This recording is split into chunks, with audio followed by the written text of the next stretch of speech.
వ్యాధులు బహుగా బాధించినను, వ్యాకులములచే క్షీణించినను, వ్యాధులు బహుగా బాధించినను, వ్యాకులములచే క్షీణించినను,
మన దేవుని సన్నిధిలో కృతజ్ఞత చెల్లించే విధంగా ఉన్నాం.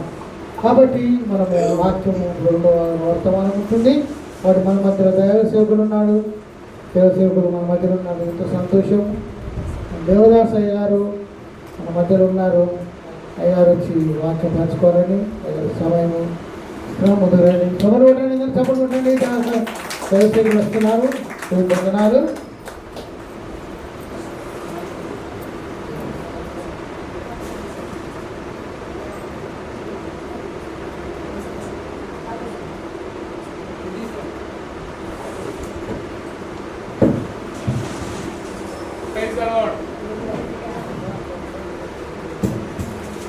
Praise the lord.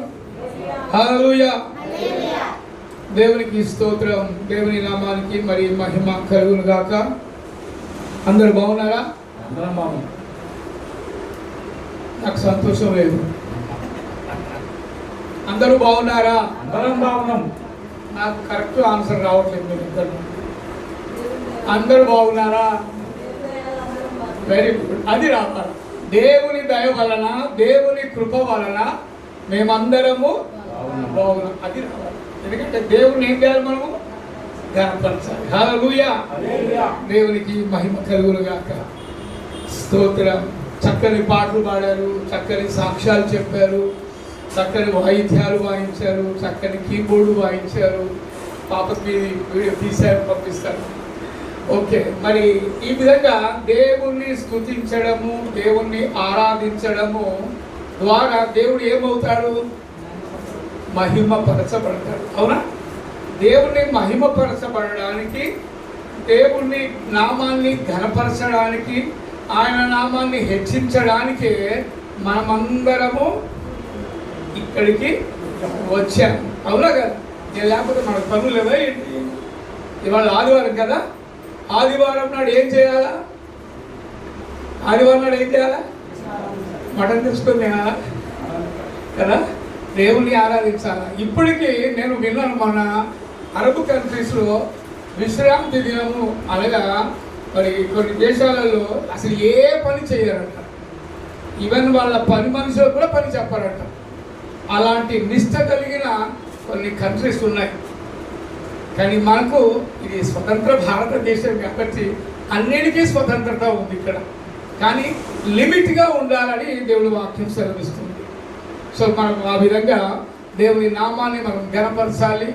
దేవుని స్తుతించడానికి, ఆరాధించడానికి మనము దేవుని సన్నిధిలోకి వచ్చాము. హల్లెలూయా. మరి చిన్న మాట ప్రార్థన చేసుకున్నాక వాక్యంలోకి వెళదాం. ప్రార్థన చేసుకుందామా? కళ్ళు వంచాలి, కళ్ళు మూసుకోవాలి అందరూ.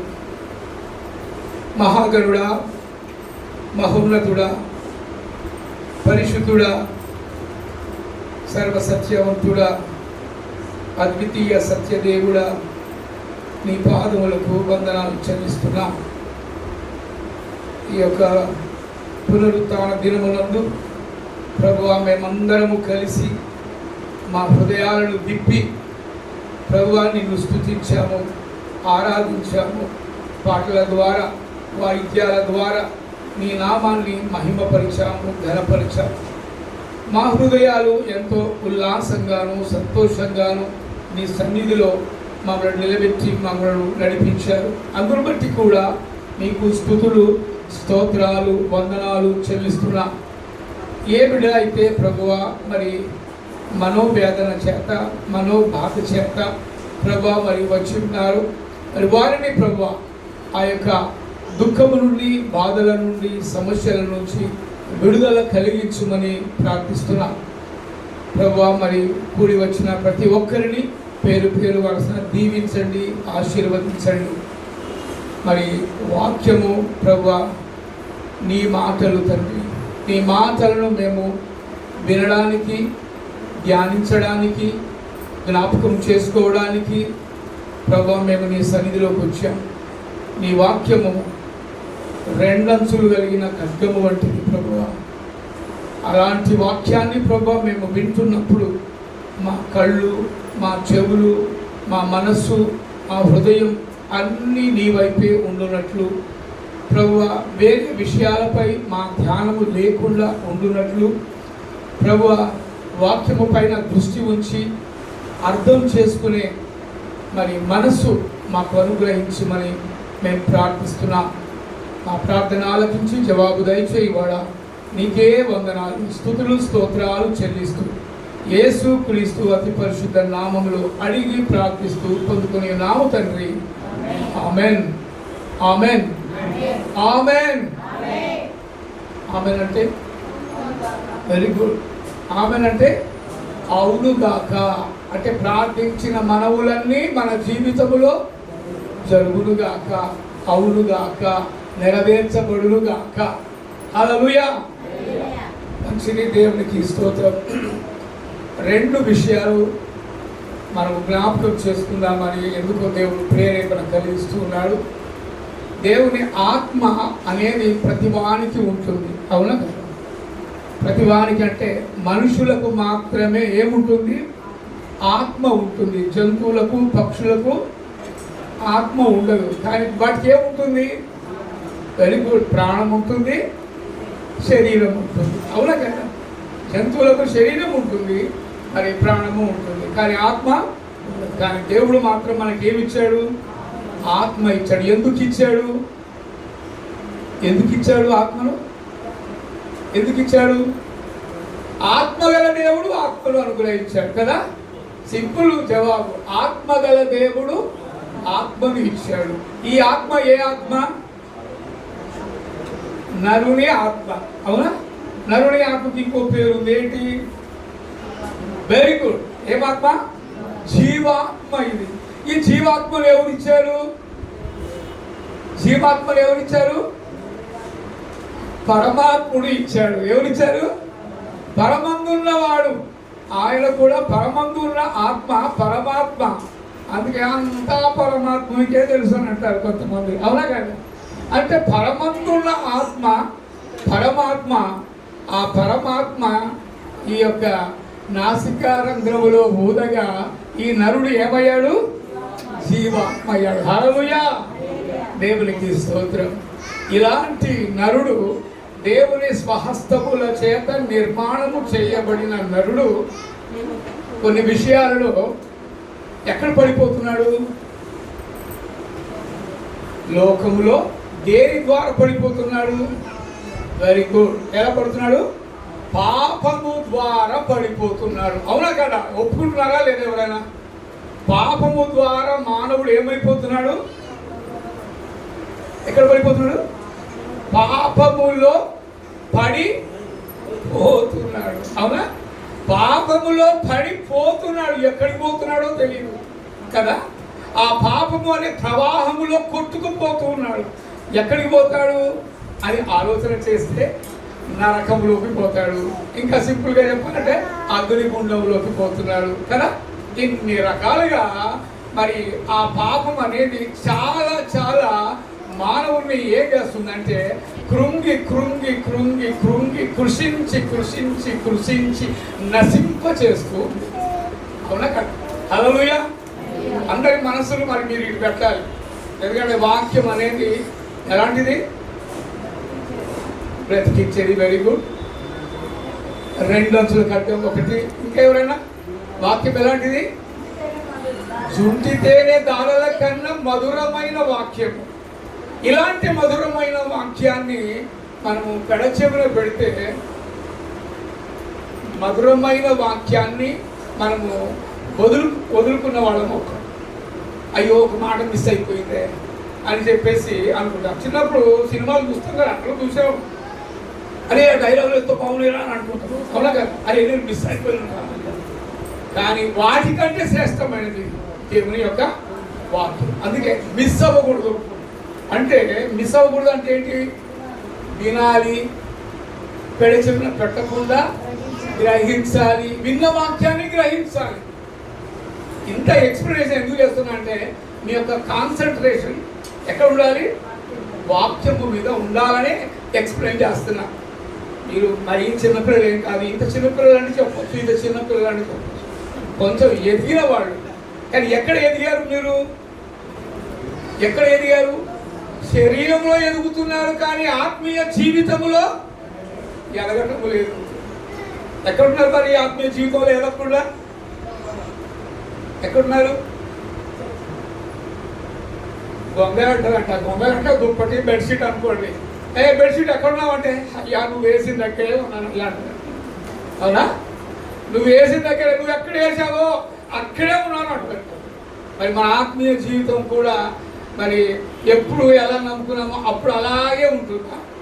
దినదినము ప్రవర్ధమానమై అది అభివృద్ధి చెందుతుందా? ఆత్మీయ జీవితంలో అభివృద్ధి చెందడానికే మనం ఇక్కడికి వస్తున్నాము, దేవుని స్తుతిస్తున్నాము, ఆరాధిస్తున్నాము కదా. మరి ఇలాంటి ఆత్మీయ స్థితి అనేది లేకపోతే మనం దేవుని నమ్ముకొని కూడా వ్యర్థమే. కాబట్టి ఒక్కొక్కరు సంవత్సరానికి, నేను చెప్తున్నాను, సంవత్సరానికి నెలకు తీసుకొని వస్తే ఇంకా మంచిది. కానీ ఒక్కొక్క వ్యక్తిని, ఒక నూతనమైన వ్యక్తిని మందిరంలోకి నడిపిస్తే, ఈ మందిరంలో ఇప్పుడు బహుశా ఎంతమంది ఉన్నారో 50 మంది ఉన్నాం అనుకున్నాం. 50 మంది ఉండొచ్చు, లేకపోతే 100 మంది ఉండొచ్చు. ఒక్కొక్క వ్యక్తిని తీసుకొస్తే ఈ 50 మంది ఏమవుతారు? 100 మంది అవుతారు. 100 మంది ఏమవుతారు? 200 మంది అవుతారు. అంటే దాన్ని బట్టి సంఘం ఏమవుతుంది? అభివృద్ధి చెందుతుంది. అంటే అభివృద్ధి అంటే ఈ యొక్క సంఘం అనేది మనుషుల ద్వారా వ్యాప్తి చెందుతుంది, అభివృద్ధి చెందుతుంది. ఈ అభివృద్ధి చెందడం ద్వారా ఆత్మీయ స్థితి కూడా మనకేమవుతుంది? అభివృద్ధి చెందుతుంది. ఆత్మీయ స్థితి అభివృద్ధి చెందాలంటే ఆత్మలను ఇక్కడికి తీసుకురావాలి, నూతన ఆత్మలను తీసుకొని రావాలి. అప్పుడు ఈ యొక్క మందిరం ఏమవుతుంది? మందిరం ఏమవుతుంది? అందరినీ తీసుకొచ్చారు. 100 మంది ఇంకో 100 మంది తీసుకొచ్చారు అనుకోండి, ఏమవుతుంది? నిండిపోతుంది. అప్పుడు ఒక మాట ఉంది దేవుని యొక్క వాక్యం, నా మందిరము వెరీ గుడ్ సమస్త జనులకు. అదే మరి సమస్త జనులు మనమే వస్తారు, ఇంకా సమస్త జనులు ఏమొస్తారు కదా. సో కాబట్టి ఆత్మీయ స్థితిలో బలహీనంగా ఉండకుండా బలవంతులుగా ఉండాలంటే మీరు ముందు బలపడాలి, ఆ తర్వాత ఇంకొకరిని బలపరచాలి, వారిని నడిపించాలి. ఇది క్రైస్తవుని యొక్క బాధ్యత. ఇది అంతే, క్రైస్తవుని యొక్క బాధ్యత. అదే సిలువ భారము అంటారు. అవునా? సిలువ భారము, సువార్త భారము అనేది నీకు లేకపోతే నువ్వేం చేస్తున్నావు? చర్చికి వెళ్ళాలంటే వెళ్ళొచ్చాను, ఏం చెప్పారంటే ఏమో ఏం చెప్పారు. ఇలాంటి స్థితి ఉంటే నువ్వు ఇంకా బలహీనుడవే. నా కుమారుడా, క్రీస్తు యేసు నందున్న కృప చేత నీవు బలవంతుడవు కమ్ము. హల్లెలూయా చెప్పాలి అందరూ. నా కుమారుడా, క్రీస్తు యేసు నందున్న, పెద్దగా చెప్పాలా? మీరు పెద్దగా చెప్పడం ద్వారా ఇందులోకి వస్తున్న మాట, ఇందులోకి రావడం ద్వారా అందులో రికార్డ్ అవుతుంది, అందులో రికార్డ్ అవ్వడం ద్వారా అందరికీ, అంటే లోకమంతటా వినబడుతుంది. అవునా? హల్లెలూయా. నా కుమారుడా, క్రీస్తు యేసునందున్న కృప చేత. దేని చేత? కృప చేత. ఏం కావాలి? బలవంతుడవు కమ్ము. అంటే దేవుని కృప ఏం చేస్తుంది? బలము కలిగిస్తుంది. అవునా? దేవుని కృప బలము కలిగించినప్పుడు నువ్వేమవుతావు? బలవంతుడవు. అంటే పౌష్టికాహారము చిన్న పిల్లలకు పెట్టామనుకో, వాళ్ళు ఏమవుతారు? బలవంతులు అవుతారు. అవునా? అని ఆ క్రీస్తు యేసులో మనము ఆత్మీయ స్థితిలో మనం ఇంకా చిన్న పిల్లలమే ఉన్నాము. అవునా కదా? ఇంకా చిన్న పిల్లలమే. దేవుని యొక్క మాటలు వినడానికి వచ్చామంటే ఆ మాటలు ఎలాంటి మాటలు అవి? పౌష్టికాహారము వంటిది. అంటే బలమైన వాక్యము ఇది. మన బలహీనులమైన మనల్ని ఏం చేస్తుంటది? బలవంతులుగా చేస్తుంది. హల్లెలూయా, హల్లెలూయా. అందుకు దేవుని యొక్క మందిరంలోకి మనం వస్తున్నాం. అంతేగాని ఏమోరా పాస్ ఏమనుకుంటాడో అని అలా కాదు మనం రావాల్సింది. ఎలా రావాలా? ఇష్టపూర్వకంగా రావాలి, కష్టపడైనా రావాలి. అవునా? మరి అట్లా కష్టపడి చదివిన వాడికి, ఇష్టపడి చదివిన వాడికి ఏం కలుగుతుంది? ఉత్తీర్ణత, ఉన్నతమైన స్థానంలో ఉంటాడు, ఎక్కువ మార్కులు వస్తాయి, ర్యాంక్ వస్తుంది. అవునా కదా? వాడు కష్టపడడు, వాడు ఇష్టం ఉండదు, చదువు ఉండదు, పాస్ కావాలంటే ఎలా అవుతారు చెప్పండి? సేమ్ ఆత్మీయ స్థితిలో కూడా అలాగే మనం ఏం చేయాలా? ఇష్టపూర్వకంగా ఇక్కడికి రావాలి, అంతేగాని బలవంతంగా రాకూడదు. ఎవరు ఫోర్స్ వల్ల రాకూడదు ఇక్కడికి. సంతోషంతో గంతులు వేస్తూ యెహోవా మందిరమునకు వెళ్ళుదమని జనులు నాతో అనినప్పుడు నేను విని బహుగా, అంటే ఇక్కడ ఏం దొరుకుతుంది? సంతోషం దొరుకుతుంది, ఆనందం దొరుకుతుంది, ఆరోగ్యం కూడా దొరుకుతుంది. అంటే దేవుని సన్నిధిలో ఇన్ని ఉన్నాయంటే నువ్వు రాకపోతే ఏం పోగొట్టుకున్నట్టు? ఇవన్నీ పోగొట్టుకున్నట్టు. అందుకే ఆశతో రండి దయచేసి. అయితే కొన్ని విషయాలు మాట్లాడుకుందాము. అయితే ఈ యొక్క లోకంలోకి మొట్టమొదట ఆదాము అవ్వలను సృష్టించిన తర్వాత ఈ ఆదాము అవ్వలను ఆత్మీయ స్థితిలో నుంచి పడిపోతారు కదా? ఎలా పడిపోతారు? దేని ద్వారా పడిపోతారు? కొంచెం మీకు ఏమైనా తెలిసి చెప్పండి. ఏ ఆజ్ఞ? ఎవరి ఆజ్ఞ? దేవుని ఆజ్ఞను అతిక్రమించాలంటే ఎప్పుడు అతిక్రమించారు? దేని ద్వారా అతిక్రమించబడ్డారు? Very good. సాతాను ప్రేరేపణ చేసింది. చేయటము ద్వారా వాళ్ళు ఎక్కడ పడిపోయారు? పాపముల్లో పడిపోయారు కదా? పాపము అంటే ఎలాంటిది? అది పాపము ఎలాంటిది అన్న? పాపము ఎలాంటిది? అన్న పాపము ఎలాంటిది? ఓ, మీరు అన్ని అవి చెప్తున్నారు. పాపము ఎలాంటిది అంటే బహుభయంకరమైనది. ఏంటది? బహుభయంకరమైన, మామూలు భయంకరంగా కాదు, బహుభయంకరమైన పాపము. ఈ పాపముల్లో పడేసింది సాతానుడు. అవునా కదా? సాతానుడు కూడా దేవుని మీద పగబెట్టుకున్నాడు. ఆ స్టోరీ చెప్పాలని చాలా పెద్దగా ఉంది అవన్నీ, కానీ మీరు వినే ఓపిక ఉంటే రాత్రి వరకు చెప్తాను.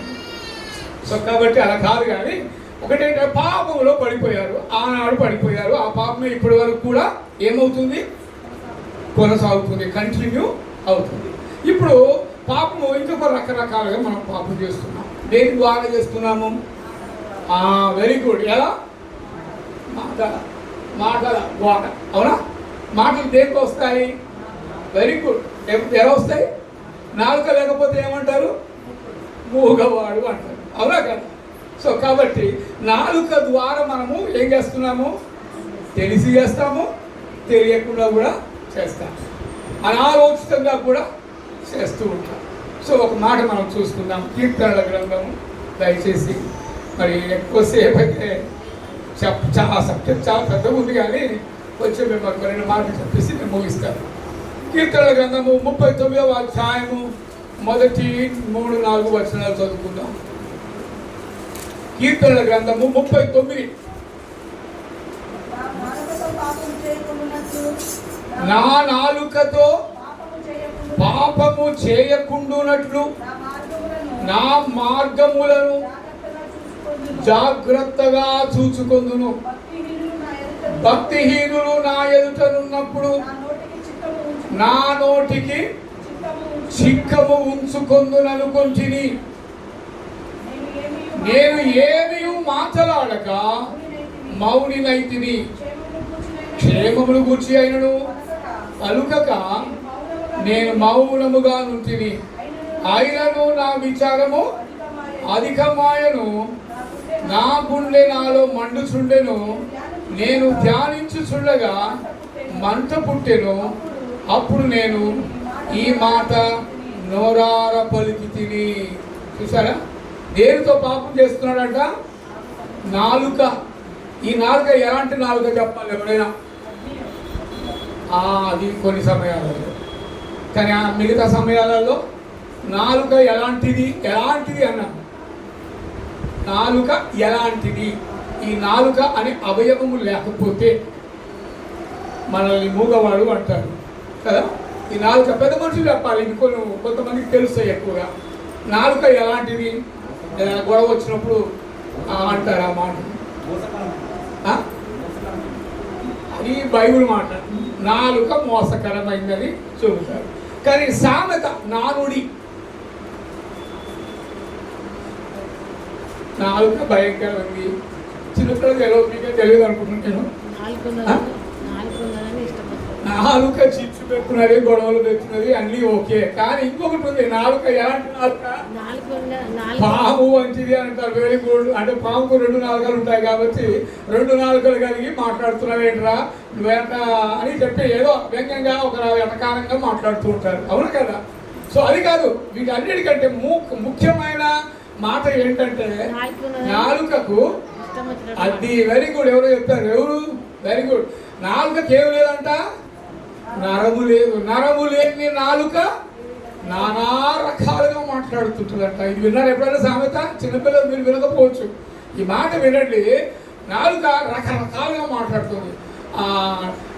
ఎట్లంటే డబ్బులు ఇచ్చిన వాడికి ఒకవైపు మాట్లాడితే, డబ్బులు ఇచ్చిన వాడికి మరొక రకంగా మాట్లాడుతుంది. అంటే 2 నాలుకల స్వభావం కలిగి మాట్లాడుతుంది. సో కాబట్టి ఈ నాలుక ఏం చేస్తుంది? మనిషిని పాపములో పడవేస్తూ ఉంటుంది. అవునా కదా?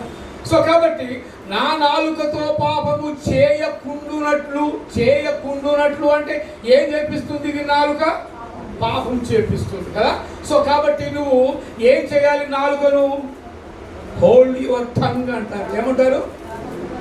Hold your tongue, don't talk anymore అంటారా? హోల్డ్ యువర్ టంగ్ అంటే నీ టంగు ద్వారా నువ్వేం చేస్తున్నావు అంటే పాపం చేస్తున్నావు, పాపంలో పడేస్తున్నావు, పాపంలో పడేసింపచేస్తున్నావు. అందుకే నాలుకను జాగ్రత్తగా ఉంచాలి. అందుకే అబద్ధం ఆడకూడదు అంటారు. అబద్ధం దేనితో ఆడతారండి? నాలుకతోనే, పెదవులతోనే. నాలుకతో పెదవులతో మనం అబద్ధాలు మాట్లాడుతుంటాం. ఈ పెదవులు ఎందుకంటే మీకు ఒకటి తెలుసా? మీకు ఒక సామెత తెలుసా? అమ్మ అంటే దగ్గరకు వస్తుందంట, నాన్న అంటే దూరం పోతుంది. తెలుసా మీకు ఈ సామెత? అమ్మ అంటే 2 పెదవులు ఏమవుతాయి? నాన్న అంటే అసలు కలవలే కలవు కదా. ఎప్పుడైనా లాజిక్ గమనించారా? అమ్మ అంటే కలుస్తాయి 2 పెదవులు, నాన్న అంటే అసలు కలవు కదా. సో కాబట్టి ఇదేంటంటే నా నాలుకతో నేను పాపము చేయకుండానట్లు నేను నా మార్గములను, ఇక్కడ ఏముంది? మార్గము. ఏ మార్గము? ఏ మార్గము? రక్షణ మార్గము. ఇంకొకటి యేసుప్రభు ఏమంటాడు? నేనే మార్గమును, నేనే సత్యము. అంటే ఇక్కడ సత్య మార్గము, జీవ మార్గము అనేది కూడా ఉంటుంది. అంటే ఈ 2 ఒకటే, ప్యారలల్గా మనం చెప్పుకోవాలి. అందుకే నా మార్గములను నేను జాగ్రత్తగా చూచుకొందును. హల్లెలూయా, హల్లెలూయా. అందరు గట్టిగా చెప్పాలా, హుషారుగా చెప్పాలా, నీరసంగా చెప్పకూడదు. టిఫిన్ చేయకుండా రావాలి ఇక్కడికి, కానీ హుషారుగా చెప్పాలి. అర్థమవుతుందా? టిఫిన్ చేయకుండా రావాలి ఇక్కడికి, భోజనం చేయకుండా, ఏది చేయకుండా, ఓన్లీ టీ అయితే తాగండి అంతవరకే. కానీ ఏమి చేయకుండా ఇక్కడికి రావాలి. హుషారుగా మీరు ఇక్కడ నుండి వెళ్ళాలి. ఆ హుషారే దేవుడిచ్చే ఆత్మ. అది స్పిరిచువల్ పవర్ అంటారు. ఏమంటారు? స్పిరిచువల్ పవర్తో మీరు నింపబడి మీ గృహాలలోకి మీరు వెళ్ళాలి. ఆ స్పిరిచువల్ పవరు నింపుకున్నప్పుడు అది వారమంతా పనిచేయాలి. అవునా? వారమంతా పనిచేయాలి. మళ్ళీ మందిరంకి వచ్చేసి మళ్ళీ ఏం చేయాలి? ఆ స్పిరిచువల్ పవర్ను ఏం చేయాలా? రీఛార్జ్ చేసుకోవాలి. సెల్ ఫోన్ ఏం చేస్తాం మనం? రీఛార్జ్ చేస్తాం. అవునా కదా? అలాగే మన ఆత్మీయ జీవితానికి కూడా వాక్యము ద్వారా మనం ఏం చేయాలా? రీఛార్జ్ చేయాలి. అలాంటి రీఛార్జ్ చేసుకోవడానికి ఈ యొక్క మందిరంలోకి మనము వస్తూ ఉన్నాం. అందుకే నా మార్గములను నేను జాగ్రత్తగా చూసుకోవాలి. హల్లెలూయా. మరి యవనస్తులు ఇక్కడ చాలా మంది ఉన్నారు, పిల్లలు చాలా మంది ఉన్నారు. మరి పిల్లలకు మరి మీకు కొంచెం అర్థమవుతుందా? లేకపోతే క్లాస్ రూమ్లో కూర్చున్నట్టే కూర్చున్నారు? ఎలా కూర్చున్నారు? వాక్యం ఇది. వాక్యం అంటే ఇక్కడ ఏముంది? దేవుడు ఉన్నాడు. వాక్యం అనగా దేవుడు కదా. వాక్యం అనగా దేవుడు. మరి దేవుని మాటలు పలుకుతున్నప్పుడు నేనెవరిని కాదు, నేను ఒక బూరని, నేను ఒక మామూలు ఇది నా ద్వారా మాటలు వచ్చేస్తున్నాయి. ఈ మాటలు ఇక్కడ వినబడుతున్నాయి. ఏదో ఉంది కదా బాక్స్ ఎక్కడండి, ఈ బాక్స్ అలాంటి వాడిని అంతే. అంటే ఇందులోకి ఈ హృదయంలోకి వచ్చేస్తున్నాయి పరిశుద్ధాత్ముని యొక్క మాటలు నింపబడుతున్నప్పుడు హృదయము నిండిన దాన్ని బట్టి అది నోరు పెదవులు మాట్లాడుతుంటాయి. అవునా? హృదయము నిండిన దాన్ని బట్టి నోరు మాట్లాడుతూ ఉంటుంది, పెదవులు మాట్లాడుతుంటాయి, నాలుక మాట్లాడుతూ ఉంటుంది. అలాగే దేవుని మాటలు నింపబడుతున్నప్పుడు పలికే మాటలు ఇవి అంతే, నా నుంచి వచ్చేవి కావు. అందుకే బైబిల్ మనం చదువుతుంటాం. బైబిల్ మన జీవనానికి, మన జీవితానికి ఇది ఆధారం. ఇది అవునా కదా? అందుకే ఆధారం నీవేనయ్యా అని పాడబడుతుంది. అవునా కదా? ఆయనే మనకు ఆధారం. ఎవరు కూడా మనకు ఆదరించే వాళ్ళు ఈ లోకంలో లేరు. అందుకోసమే మన యొక్క మార్గములను జాగ్రత్తగా చూసుకోవాలంటే నువ్వు ఎక్కడికి రావాలి? దేవుని మందిరములోనికి రావాలి. హల్లెలూయా, పెద్దగా చెప్పాలి. హల్లెలూయా. అలా పెద్దగా చెప్పడం ద్వారా ఏమొస్తుంది? ఉత్సాహము, ఉజ్జీవము. అవునా కదా? ఉజ్జీవ కూటములు అని పెడుతుంటాం. అవునా కదా? అంటే కారణం ఏంటి? ఆత్మీయ స్థితిలో మనం ఏమైపోయాము? నీరసించిపోయాం. నీరసించిన వారికి ఏం చేస్తుంది? జీవవాక్యము ఉజ్జీవింపజేస్తుంది. హల్లెలూయా. అందుకోసమేనండి ఉజ్జీవింప చేయడానికి, రీఛార్జ్ చేసుకోవడానికి, దేవుని యొక్క ఆత్మచేత నింపబడడానికే మనం ఇందులోకి వస్తున్నాం. అందుకు వినాలి మన వాక్యాన్ని. ఈ వాక్యం ఇంట్లో కూడా మనం చదువుకోవచ్చు, కానీ కొన్ని అర్థం కావు కదా. కానీ కొంతమంది ఇప్పుడు టీచరు ఏం చేస్తుంటాడు? మనకు టీచరు టీచింగ్ చేస్తాడు, పాస్టర్ ఏం చేస్తాడు? పాస్టర్ ఏం చేస్తాడు? ప్రీచింగ్ చేస్తాడు. అవునా కదా? ప్రీచింగ్ అంటారు. ఏమంటారు? ప్రీచింగ్. అందుకే ఈ ప్రీచింగ్ చేస్తున్నప్పుడు వింటున్న మాటల ద్వారా మన ఆత్మ ఏమవుతుంది? నింపబడుతుంది. ఉత్సాహము చేత, ఉజ్జీవము చేత, వాక్యము చేత నింపబడుతుంది. అలా నింపబడడం కోసమే మనము దేవుని మందిరంలోకి వస్తున్నాము. మన మార్గములను జాగ్రత్తగా చూసుకుంటున్నాం. హల్లెలూయా, దేవునికి స్తోత్రం. మరి భక్తిహీనులు నా ఎదుట ఉన్నప్పుడు నా నోటికి నేను ఏం వేసుకుంటాను అంటున్నాడు? చిక్కము. చిక్కము అంటే ఏంటి? చక్కని చిక్కము అంటారు దీన్ని. ఇప్పుడు అది కరోనా వచ్చినప్పుడు మాస్క్ వేసుకుంటాము. కరోనా అనేది ఏంటి? ఇప్పుడు మాకు ఈ యొక్క స్పిరిచువల్ భాషలో చెప్పాలంటే కరోనా ఏంటి? సాతానుడు. సాతానుడు కలిగించే ఆలోచనలు, సాతానుడు కలిగించే మాటలు. ఆ మాటలు అవి వినకుండా మనం ఏం చేసుకోవాలి? చిక్కము వేసుకోవాలి. దేనికి వేసుకోవాలి చిక్కము? నోటికి వేసుకోవాలి. చిక్కము అంటే ఏంటి? చిక్కము అంటే చక్కని చిక్కము దేవుని వాక్యము అనండి. అవునా కదా? చక్కని చిక్కము దేవుని వాక్యము. ఈ వాక్యము ద్వారా నీ నోటికి ఏం చేసుకోవాలా? చిక్కము వేసుకోవాలా. చిక్కము వేసుకున్న వాడు ఇప్పుడు మనం ఎందుకు మరి చిక్కము వేస్తాం? చిక్కం అంటే ఇట్లా ముట్టుకు అది ఏది తినకుండా వేస్తాం కదా. మరి అది ఏమి తినకుండా వేసినప్పుడు అది మరి ఉంటుంది, ఇంకా ఏమి తినలేదు అది. మరి అలాగే మరి దేవుని వాక్యము అనే చిక్కాన్ని మనం వేసుకున్నట్లయితే అప్పుడు మనం ఏమి మాట్లాడము? వ్యర్థమైన మాటలు మాట్లాడము, భూతు మాటలు మాట్లాడము, ఇంకా వ్యంగ్యమైన మాటలు మాట్లాడము, సరసోక్తులు మాట్లాడము, ముసలమ్మ ముచ్చట్లు మాట్లాడము కదా. ఎన్ని రకాలుగా ఉంటుంది. అందుకే ఇప్పుడు ఈ వాక్యం ఏంటిదంట? ఏమనుకున్నదంట? వాక్యం ఏంటి? చిక్కము వంటి చిక్కము. నోటికి చిక్కము వేసుకోవాలి. ఈ చిక్కము ఎలాంటిదంట? చక్కని చిక్కము దేవుని వాక్యము. హల్లెలూయా. సో కాబట్టి ఈ వాక్యము ద్వారా మన మార్గంలో ఏం చేసుకోవాలి? జాగ్రత్తగా చూసుకుని. అవునా కదా? ప్రసంగిలో కూడా మనం చూస్తామండి, నీవు దేవుని మందిరములకు వెళ్ళినప్పుడు నీ ప్రవర్తనను చక్కని చిక్కము చేత నీవు చిక్కబడి నీ ప్రవర్తనను జాగ్రత్తగా చూచుకొనుము. హల్లెలూయా. అవునా కదా? చక్కని వాక్యము అనగా ఈ చక్కని వాక్యము ద్వారా నీవు చిక్కము వేసుకుని నీ ప్రవర్తనను ఏం చేయాలి? జాగ్రత్తగా చూసుకోవాలి. అది మనము గోడకు తగిలించిన అద్దం దగ్గరికి వెళ్తాం. ఎందుకు వెళ్తాం? అద్దం దగ్గరికి ఎందుకు వెళ్తాం? పిల్లలు మీరు చెప్పాలా? అద్దం దగ్గరికి ఎందుకు వెళ్తాం? ముఖాన్ని మనము చూసుకుంటాం. ఎందుకు చూసుకుంటాం? ఏముందని చూసుకుంటాము? ఏమైనా ఉందో లేదో అని చూసుకుంటాం. అంటే ఈ మామూలు గోడకు తగిలించిన అద్దము మరి నీ ముఖ యొక్క అందాన్ని చూసుకుంటున్నావు, దానిపైన ఏమైనా ఉందా లేదా అని చూసుకుంటున్నావు, పౌడర్ ఎక్కువ పడిందా లేదా అని చూసుకుంటున్నావు, ఎంటుకలు చెదిరిపోయాయా లేదా అని చూసుకుంటున్నాము, ఎన్నెన్నో రకాలుగా నీ శరీరాన్ని చూసుకుంటున్నావు అద్దంలో. అవునా కదా?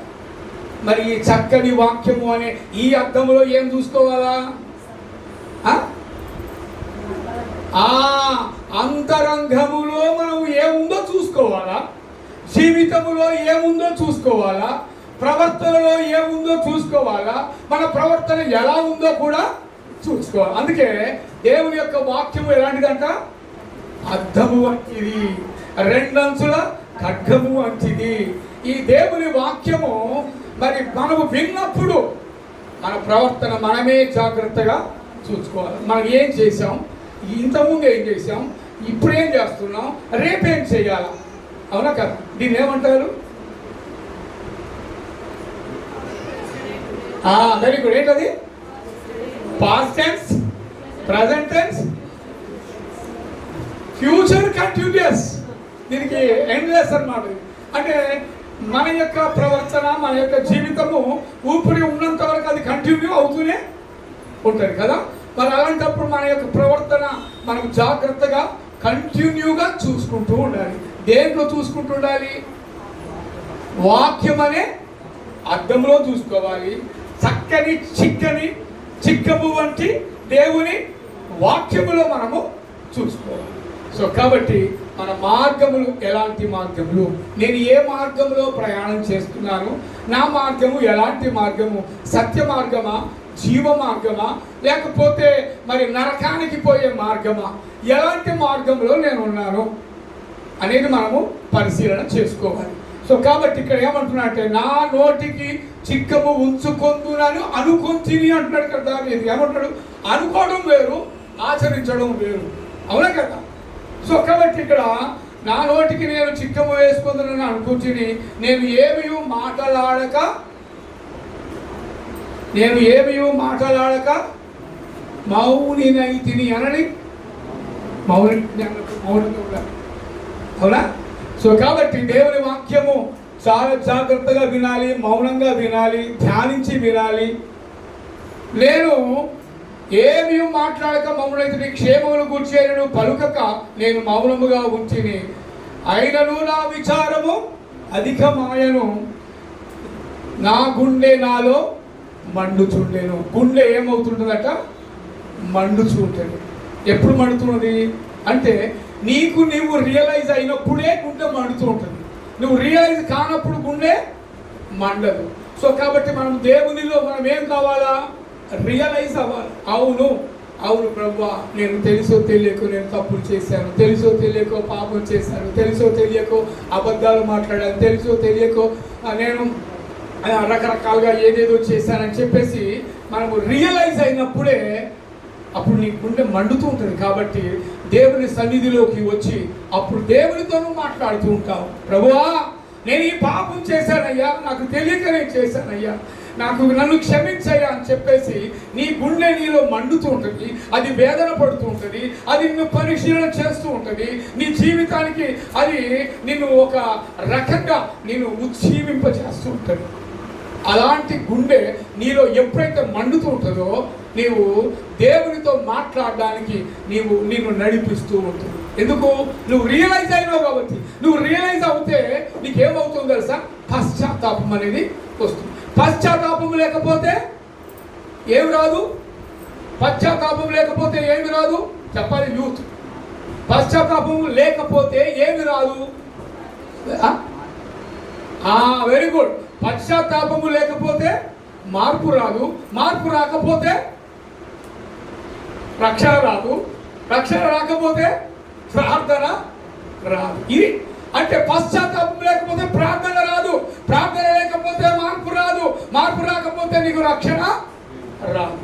ఇన్ని ఉన్నాయి. అందుకే పశ్చాత్తాపం అనేది చాలా ప్రాముఖ్యమైనది. అందుకే పశ్చాత్తాపము ప్రాయశ్చిత్తము చేస్తుంటుంది. పాపాన్ని ఏం చేస్తుందంట? ప్రాయశ్చిత్తం చేస్తుంటుంది. దేవుని వాక్యము పాపము నుండి ఏం చేస్తుంది? దేవుని వాక్యము చిక్కము వేసుకున్నాం కదా, మరి దేవుని వాక్యం ఏం చేస్తుంది? ప్రక్షాళన చేస్తుంది. ఏం చేస్తుంది చెప్పాలి మీరు? ప్రక్షాళన అనండి, గట్టిగా చెప్పాలి. ప్రక్షాళన. ప్రక్షాళన అంటే కడిగి వేస్తుంది అన్నమాట. పాపము నుండి దేవుని వాక్యము నిన్ను ప్రక్షాళన చేస్తుంది. అందుకే నీ వాక్యము చేత నేను నా ప్రవర్తనను మార్చుకుంటుని, నేను ప్రవర్తన జాగ్రత్తగా చూసుకుంటుని. నీ వాక్యము నన్ను బ్రతికిస్తూ ఉంది, నీ వాక్యము నన్ను కడిగిస్తుంది, నీ వాక్యము నన్ను నడిపిస్తుంది. నా బాధలలో నీ వాక్యము నాకు నెమ్మదిని కలిగిస్తుంది. ఇది వాక్యము అంటే. ఇలాంటి వాక్యము కలిగిన ఈ మాటలు మనకి ఎక్కడ కూడా దొరకవు. అవునా? హల్లెలూయా. దేవుని వాక్యము ఎక్కడ దొరుకుతుంది? దేవుని మందిరములో దొరుకుతుంది. కూరగాయలు ఎక్కడ దొరుకుతాయి? మార్కెట్లో దొరుకుతుంది. మటన్ ఎక్కడ దొరుకుతుంది? మార్కెట్లో దొరుకుతుంది. కానీ దేవుని యొక్క మాటలు ఎక్కడ దొరుకుతాయి? దేవుని మందిరములో దొరుకుతాయి. కాబట్టి ప్రియమైన దేవుని బిడ్డలారా, దేవుని మాటలు వినడానికి ప్రతి ఆదివారము దేవుని సన్నిధిలోకి మనము రావాలి. అవునా కదా? ఇంకొక మాట మనం చూసుకుందాము. మరి కీర్తనల గ్రంథము 12వ అధ్యాయము 3-4 వచనం చదువుకుందాం. కీర్తనల గ్రంథము 12వ అధ్యాయము 3-4 వచనాలు. యెహోవా ఇచ్చకములాడు పెదవులన్నిటిని, బింకములాడు నాలుకలన్నిటిని జాగ్రత్త. ఏం చేస్తాడంట? బింకములాడు నాలుకలన్నిటిని. అది బింకములాడు అంటే మరి మనము అవునున్న దాన్ని కాదనటము, లేకపోతే వ్యంగ్యంగా మాట్లాడటము, ఇలాంటి మాటల ద్వారా కూడా నాలుక ఏం చేస్తుంది? మనల్ని పాపంలో పడేస్తుంది. అవునా కదా? జాగ్రత్తగా వినండి పిల్లలు, ఎందుకంటే ఈ మాటలు మరి మనం పెద్దగా అయినాక కూడా జ్ఞాపకం చేసుకోవాలి. ఈ మాటలు ప్రతిరోజు దేవుని వాక్యాన్ని ధ్యానిస్తున్నప్పుడు, చదువుతున్నప్పుడే మీకు ఇవన్నీ ఆకలింపు చేసుకుంటారు, అర్థం చేసుకుంటారు, దాన్ని ఆచరణలో పెట్టడానికి ప్రయత్నము చేస్తూ ఉండాలి. అప్పుడే అదే దేవుని వాక్యం వినడం అంటే. అంతేగాని ఈ చెవుతో విని ఈ చెవుతో వదిలేయటం కాదు. ఇది ఎక్కడ రాసుకోవాలంటే దేవుని వాక్యాన్ని ఎక్కడ రాసుకోవాలా చెప్పాలి పిల్లలు. దేవుని వాక్యము హృదయం అని పలక మీద చెప్పండి. దేవుని వాక్యము హృదయం అని పలక మీద రాసుకుంటాను. రాసుకోవాలి కాదు, రాసుకుంటాను. ఏంటది? అంటే రాసుకుంటాను అంటే ఏంటి? మనం ప్రజెంట్ దాన్ని కంటిన్యూ చేస్తూ ఉంటాం దేవుని వాక్యాన్ని. హల్లెలూయా, దేవునికి స్తోత్రం. మరి ఇక్కడ ఏమంటున్నాడు? ఇచ్చకములాడు పెదవులను, బింకములాడు నాలుక. వీటికి ఒక పేరు ఇచ్చాడు సార్. ఇచ్చకములాడే పెదవులంట, బింకములాడే నాలుక అంట. మరి ఈ నాలుకతో మనం ఏం చేస్తున్నామంటే పాపములో పడిపోతూ ఉంటాం. సో పాపములో పడిపోకుండా ఉండున్నట్లు నా నోటికి ఏం చేసుకోవాలా? చిక్కము. ఎలాంటి చిక్కము ఇది చెప్పాలి? ఎలాంటి చిక్కము? చక్కని వాక్యము అనే దేవుని చిక్కము. అవునా కదా? సో కాబట్టి నేను వేసుకుంటాను. తర్వాత మా నాలుకల చేత మేము సాధించదము, మా పెదవులు మావి మా ప్రభు ఎవడని వారు అనుకుందరు. చూసారా? అని హృదయంలో ఏమనుకుంటారో కూడా ఇక్కడ చెబుతున్నాం. మా పెదవులు మావే, మా నాలుక మాదే, మా హృదయం మాదే, కానీ వారి దేవుడు ఎవరు అని చెప్పి మరి అనుకుంటుంటారు. ఈ విధంగా బింకములు ఆడుతుంటారు, వ్యంగ్యంగా మాట్లాడుతుంటారు. ఈ మధ్యలో ఒకడు వ్యంగ్యంగా మాట్లాడుతున్నాడు తెలుసా? దేవుని వాక్యాన్ని వ్యంగ్యంగా మాట్లాడుతున్నాడు ఒక గుండుగాడు. మీరు బాగా యూట్యూబ్లో చూస్తుంటారు. గుండుగాడు కాషాయ వస్త్రాలు వేసుకొని గుండుగాడు చూస్తూ ఉంటాడు తెలుసా? ఎడారి మతం అని కూడా అంటుంటాడు వాడు. ఎడారి మతం కాదు, వాడి గుండు మీదే ఒక్క ఎంటుక కూడా ఉండదు. వాడి గుండె ఎడారిగా ఉంటుంది. గమనించారా? ఎప్పుడైనా మీరు గమనించారా? యూట్యూబ్ చూసేవాళ్ళకి తెలుస్తుంది ఇవన్నీ. సో కాబట్టి వాడి గుండు మీద ఒక్క ఎంటుక ఉండదు, వాడి గుండె ఎడారిగా ఉంటుంది. అంటే వాడు పాటించేది ఎడారి మతం వాడిని, మనది కాదు. మన మతం ఎలాంటిది? మన మతం కాదు, మన మార్గం ఇది. మార్గం ఎలాంటిది? ఎడారిలో కూడా నీళ్లను ప్రవహింపచేసే దేవుని వాక్యము ఇది. అందుకే అక్కడ కూడా ప్రవహిస్తుంటుంది. ఇంకొకటి ఏమన్నాడో తెలుసా? ఈ సిమ్ము, క్రిస్టియానిటీ అనే సిమ్ము ఇక్కడ పనిచేయదు, ఫారిన్ కంట్రీస్లో పనిచేస్తానని అన్నాడు. మీకు తెలుసో లేదో, ఇవన్నీ చాలా మాట్లాడారు ఒక్కొక్కడు. కానీ దేవుని వాక్యము ఇది ఇంటర్నేషనల్ సిమ్. ఇది ఏంటంటే ఇది international SIM. Jesus and Bible అనేది ఇంటర్నేషనల్ సిమ్. ఇది ఎక్కడైనా పని చేస్తుంది, అవునా కదా? సో కాబట్టి ఎక్కడైనా పనిచేసే ఇంటర్నేషనల్ సిమ్ ఏదిరా అంటే దేవుని వాక్యము తప్ప మరొకటి లేదు. హల్లెలూయా. అందుకే ఈ దేవుని వాక్యము అనే చిక్కమును మన నోటికి వేసుకొని మనము బింకములు ఆడకుండా, లేక వ్యంగ్యంగా మాట్లాడకుండా మన నాలుకను మనం ఏం చేసుకోవాలా? జాగ్రత్తగా చూసుకోవాలా. అప్పుడు ఆయన మార్గములు సరళ మార్గములుగా మారిపోతుంటాయి. మరి దేవుని వాక్యము ద్వారా మన ప్రవర్తనను మనం ఏం చేస్తుంటాము? జాగ్రత్తగా చూసుకుంటాము. అనుదినము మనము దేవుని యొక్క వాక్యాన్ని చదవాలి. వాక్యం ఉదయాన్నే లేచి దేవుని వాక్యం చదవటం అది నేర్చుకోవాలి. ఉదయము దేవుని వాక్యం చదవాలా, ప్రార్థన చేయాలి. దేవుని వాక్యము చేత దేవుని ప్రార్థించడం ద్వారా, ప్రార్థనతో నీ దినములు ఏం చేయాలా? అది వెరీ గుడ్. ఏం చేయాలా? ప్రార్థన చేత లేవగానే ప్రార్థన చేయాలి, లేవగానే బైబిల్ చదవాలా. నిద్ర నుండి నువ్వు 4 గంటలకు లేస్తావో, 5ంటికి లేస్తావో, 3ంటికే లేస్తావో మాకు తెలియదు, కానీ ఎవరిది వాళ్ళకే తెలుస్తుంది, అవునా కదా? సో ఆ ప్రార్థన చేయడానికి నువ్వు లేస్తావా, లేచిన తర్వాత ప్రార్థన చేస్తావా? ఇది కూడా ఆలోచన చేసుకోవాలి మీరు. జాగ్రత్త దేవుని బిడ్డలారా. ప్రార్థన చేయడం కోసం లేస్తున్నావా, లేక లేచిన తర్వాత ప్రార్థన చేస్తున్నావా? ఆలోచన చేసుకోవాలి. సో కాబట్టి లేచిన తర్వాతే ప్రార్థన చేస్తానంటే నువ్వు ఆత్మీయ స్థితిలో ఇంకా వెనకబడి ఉన్నట్టు. ప్రార్థన చేయడం కోసం నేను లేవాలి, ఫలానా సమయం నేను పెట్టుకుంటాను, 3 గంటలకు, లేకపోతే 3:30కు, లేకపోతే 4 గంటలకు, వేకువజామున పెందల కడనే నేను లేచి ఏం చేయాలని? ప్రార్థన చేయాలని నువ్వు అనుకుంటే నువ్వు లేచి ప్రార్థన చేస్తావు. అంతేగాని లేచి ఏదో ఇటనడానికో మనం లేచి అప్పుడు ప్రార్థన చేయడం కాదు. మనం ఎప్పుడు లేవాలా?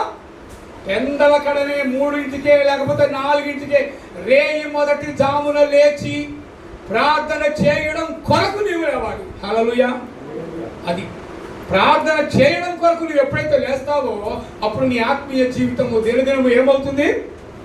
అభివృద్ధి చెందుతుంది. అంతేగాని ఏమో లేచిన తొమ్మిది కడాలి అయ్యగారు నాకు అందుకని నేను కొంచెం వెనకబడి ఉన్నాను అని చెప్పి చాలామంది వెనకబడిపోతుంటారు.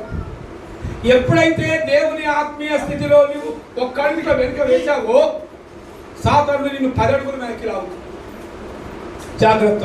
సాతాను చేతికి నువ్వు చిక్కకుండా ఉండాలంటే నువ్వు ఏ ఆయుధం ధరించాలి?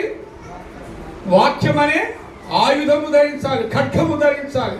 తర్వాత ప్రార్థన అనే వాక్యము కూడా, ఖడ్గము కూడా నువ్వు ధరించాలి. అందుకే ప్రార్థన అనేది ప్రాముఖ్యమైనది. ప్రార్థన లేని జీవితము, విశ్వాసము లేని జీవితము అది మృత తుల్యము.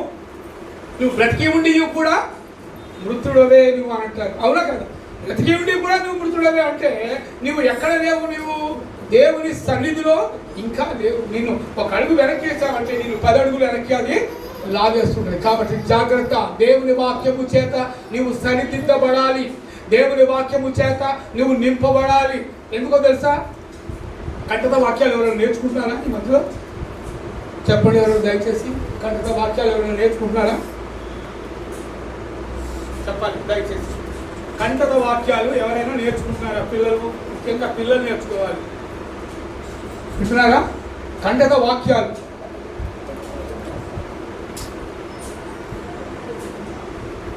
ఎందుకు నేర్చుకోవాలి తెలుసా మీకు? ఎందుకు నేర్చుకోవాలి? పిల్లలే కాదు, పెద్దలు కూడా నేర్చుకోవాలి. 23వ కీర్తనలో ఏముంటుంది చెప్పండి? Very good, very good. చూడకుండా చెప్పేస్తావా? చూడకుండా చెప్తావా? చెప్పాలి. ఎందుకో తెలుసా? రాబోయే రోజులు ఎలాంటి రోజులు ఇవి? వాక్యము కరువయ్యే రోజులు రాబోతున్నాయి. హల్లెలూయా. వాక్యము కరువయ్యే రోజులు రాబోతున్నాయి కాబట్టి జాగ్రత్త దేవుని బిడ్డలారా, జాగ్రత్త. ఇప్పుడు మన మోడీ ప్రభుత్వం, నేను డైరెక్ట్ చెప్పొస్తున్నాను, మోడీ ప్రభుత్వం బైబిల్ను నిషేధించడానికి ప్రయత్నాలు చేస్తున్నారు. ఈ గవర్నమెంట్ ఉన్నంత కాలము బైబిల్ నిషేధించడానికి ప్రయత్నాలు చేస్తున్నారు. జాగ్రత్త. మీరందరూ ఏం చేయాలా? ప్రార్థన చేయాలి. ఎందుకంటే నీకు విరోధముగా రూపింపబడిన, ఇది ఆయుధం కాదు, ఇప్పుడు ఇది నీకు వ్యతిరేకముగా రూపింపబడిన ఏ చట్టాలు కూడా, ఏ తీర్పులు కూడా అవి నిలబడవు. హల్లెలూయా. అంటే సాతానుడు వేసే బాణాలు ఇవి. సాతానుడు వేసే బాణాలు అవి నిలవకుండా ఉండాలంటే ప్రతి క్రైస్తవుడు ఏం చేయాలా? ప్రార్థన చేయాలి. ప్రార్థన చేయడం ద్వారా ఆ చట్టాలు, ఆ యొక్క తీర్పులు ఏమవుతాయి? కొట్టివేయబడతాయి. హల్లెలూయా. సో కాబట్టి నాలుకతో పాపము చేయకుండా దేవుని వాక్యం అనే చిక్కమును మనము వేసుకొని, మనము పెదవులతో వ్యంగ్యపు మాటలు మాట్లాడకుండా నాలుకతో మనం ఏం మాట్లాడాలా? సత్యము అనే మా వాక్యాన్ని మనము సాటించాలి. వాక్యము చెప్పాలి. ప్రతి ఒక్కరూ వాక్యము చెప్పే, సువార్త చెప్పే భారము కలిగి ఉన్నప్పుడే వాడు నిజమైన క్రైస్తవుడు. బాగా గుర్తుపెట్టుకోండి యూత్, మీరు ఎక్కువ గుర్తుపెట్టుకోవాలి. ఇంకా ఎందుకంటే దేవుని వాక్యము ఏ విధము చేతనైనను దేవుని వాక్యము బోధించడానికి ప్రయత్నం చేయాలి. మీరు బైక్ మీద వెళ్తున్నారు, యూత్ చెప్తున్నారు, బైక్ మీద వెళ్తున్నప్పుడు ఒక్కడే వెళ్తున్నాం, ఒక ఆయన ఇలా అంటాడు, ఏం చేయాలి? మరి మీరు వెళ్ళిపోతూనే ఉంటారా చూడకుండా? ఏం చేయాలి? బ్రేక్ వేయాలి. ఫస్ట్ బ్రేక్ వేయాలా, తర్వాత లిఫ్ట్ ఇచ్చి ఏం చేయాలా? లిఫ్ట్ ఇచ్చి ఏం చేయాలా? ఎక్కడికి వెళ్ళాలా? నీ పేరేంటి? ఏం పని చేస్తుంటావు అని ఇలాంటి అన్నీ అడిగేసి మెల్లిగా నేను ఎందుకు ఆపాను తెలుసా ఆ బండిని అని అడిగాను కదా. నేను ఎందుకు ఆపాను తెలుసా? నిన్ను ఎందుకు ఎక్కించుకున్నానో తెలుసా? నేను ఒక్కడిని వెళ్ళినా అదే పెట్రోలు, మనం ఇద్దరం వెళ్ళినా అదే పెట్రోల్ కాలుతుంది, కనుక నీకు నేను లిఫ్ట్ ఇచ్చాను అని చెబుతూ ఇది క్రీస్తు ప్రేమ అని మనం చెప్పాలి. దేవుని వాక్యం అక్కడ చెప్పాలి. ఇప్పుడు డైరెక్ట్ పోయి కనపత్రాలు ఇస్తారే, నీకు ఎవరు నీకు పర్మిషన్ ఇచ్చాడు అన్ని రకరకాలుగా అనుకుంటా. సో కాబట్టి నువ్వు లిఫ్ట్ ఇవ్వాలి, దేవుని వాక్యము ఆయనకు గిఫ్ట్గా నువ్వు ఇవ్వాలి. హల్లెలూయా. అవునగా? నువ్వు ఎప్పుడైతే లిఫ్ట్ ఇస్తావో దేవుని వాక్యము గిఫ్ట్గా కూడా ఆయనకు మనం ఇవ్వాలి. అప్పుడే మన యొక్క ప్రవర్తన, క్రైస్తవ జీవితము అభివృద్ధి చెందుతుంది. సో కాబట్టి ఇలాంటి స్థితిలో మనము గట్టిగా ఉండాలి. ఎన్నెన్నో, అది ఒక పాఠం తెలుసా మీకు? ఎన్నెన్నో ఇక్కట్లు బ్రతుకులో వచ్చిన నిన్ను విడువానయ్యా. పాడి. ఇక్కట్లు బ్రతుకులో వచ్చిన నిన్ను విడువానయ్యా. రక్తము చిందించి సాక్షిగా నుండును నిశ్చయం నిశ్చయమే. రక్తము చిందించి సాక్షిగా నుండును నిశ్చయం నిశ్చయమే. రక్షకుడా సునాదా ఆరాధనా ఆరాధనా. రక్షకుడా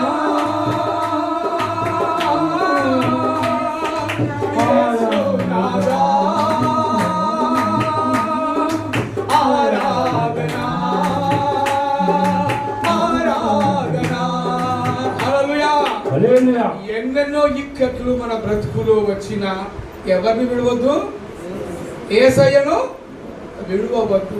అది అన్నమాట.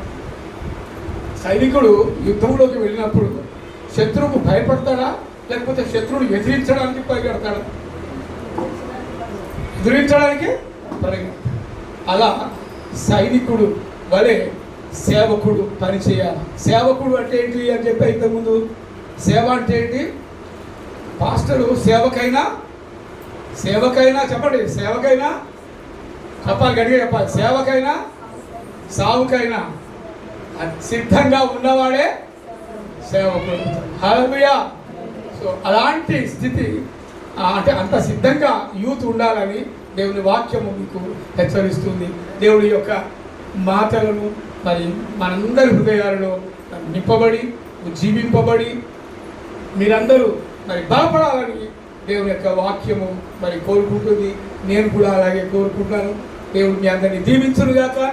సమయం ఇచ్చిన అయ్యగారికి కూడా వందనాలు చెల్లిస్తూ నేను నా మాటలను ముగిస్తున్నాను. ఆమేన్.